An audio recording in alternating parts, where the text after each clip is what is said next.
খুব ছোট ছোট মাত্র 5টি বাজে অভ্যাস বাদ দিয়ে আপনি আপনার শরীরকে অনেক বড় ধ্বংসের হাত থেকে বাঁচাতে পারেন। যেমন 1 নম্বর, প্রস্রাব চেপে না রাখা।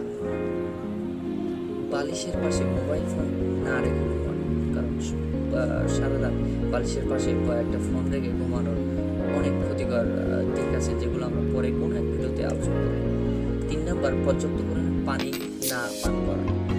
পানি শরীরের জন্য খুবই প্রয়োজনীয় একটা জিনিস, যেটা সবাই জানে, স্বাভাবিক বিষয়, কিন্তু অনেকে অনীহা করে সময় মতো বা পর্যাপ্ত পানি পান করে না। তো এটা শরীরের জন্য খুব একটা বড় সমস্যা এবং স্বাস্থ্য ঝুঁকি। 4 নম্বরে, অতিরিক্ত তেল ও চর্বি জাতীয় খাবার খাওয়া। এই অতিরিক্ত তেল ও চর্বি জাতীয় খাবার যাদের খাওয়ার অভ্যাস, রেগুলারলি খাওয়ার একটা খারাপ প্রভাব ভবিষ্যতে যে পড়ে। তো এটা আমরা সেভাবে খেয়াল করবো যেন অতিরিক্ত তেল চর্বি জাতীয় খাবার না খাই। 5 নম্বরে, পর্যাপ্ত না ঘুমান। এখনকার বর্তমান সময়ে প্রতিটা ছেলে মেয়েই মোটামুটি মনে করেন 14 থেকে 30 বছর বয়সী সকল নারী পুরুষই যাদের হাতে বিশেষ করে টাচ ফোন রয়েছে, তারা খুব আর্লি ঘুমানোটা এখন আর পছন্দ করে না। আর্লি ঘুমানোটা একদম ব্যাকডেটেড হয়ে গেছে, যে তুই মাত্র 9টায় ঘুমাস, তুই 10টায় ঘুমাস, এরকম একটা ব্যাপার।